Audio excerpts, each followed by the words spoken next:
Just another reminder, this afternoon is our parish penance service that begins at 2 o'clock. There's no service. You just simply come to confession, and there'll be a half a dozen priests here. So it's a wonderful opportunity, and I hope you take advantage of that.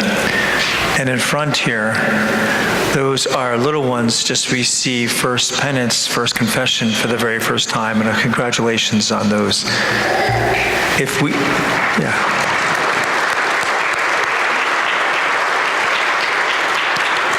There's such innocence there, isn't there? I'm sure not all the parents would agree with that, but angels most of the time, right? Listen to that. In today's gospel, my friends, some disciples said, "Sir, we would like to see Jesus." Why? Maybe they need a purpose in their life. Maybe something's missing, right? Maybe they need a healing. "Sir, we'd like to see Jesus." And we all have that void in our life that needs to be filled, that only He can fill, and they know that. They know that.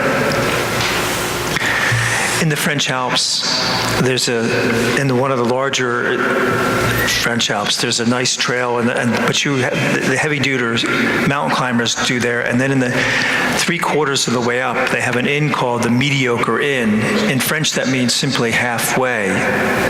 But of course, we have our terms for mediocre is completely a little different definition.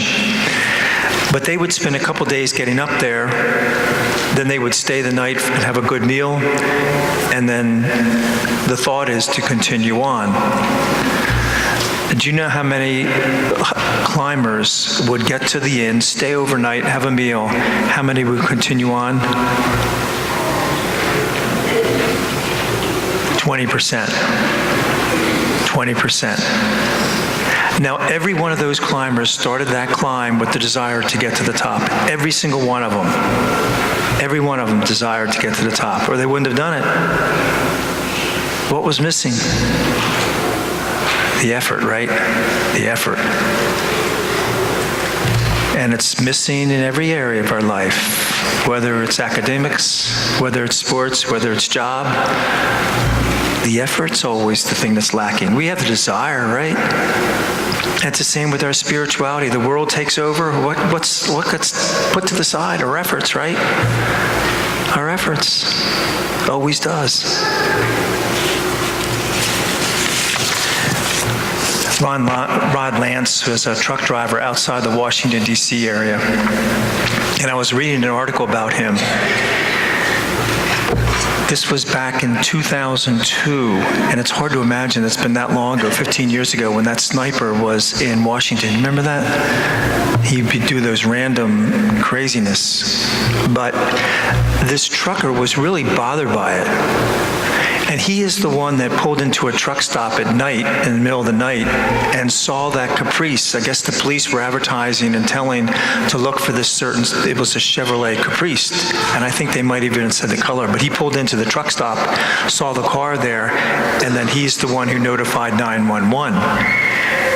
And he also had another truckers, he blocked the one exit, and the other trucker blocked the other so they wouldn't be able to get out.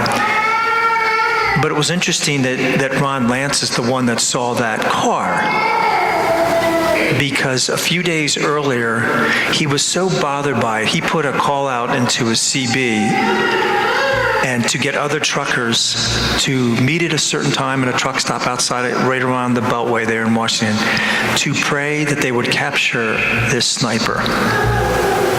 50 truckers showed up, and they prayed for an hour to catch this sniper.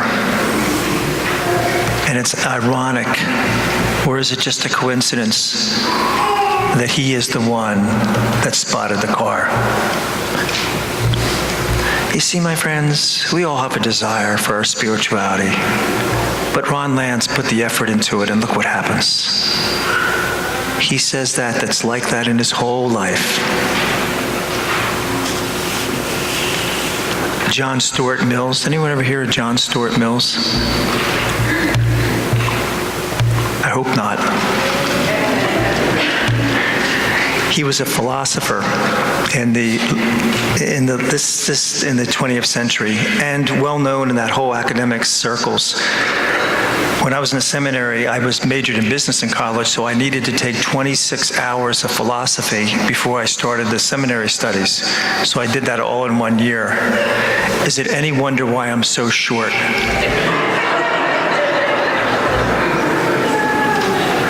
But John Stuart Mills was one of the philosophers, and they teach a certain way of thinking, and he taught a certain way, and it was absolutely brilliant. He was homeschooled. His father was teaching him Greek at age 3. He was reading classics by the age of 5 and was fluent in Latin at the age of 10. Incredible mind, incredible mind. But after he graduated from college, he said this. He said, I left the college graduation and began my voyage into the world. He said, I felt like a well-equipped ship with a rudder, but no sail.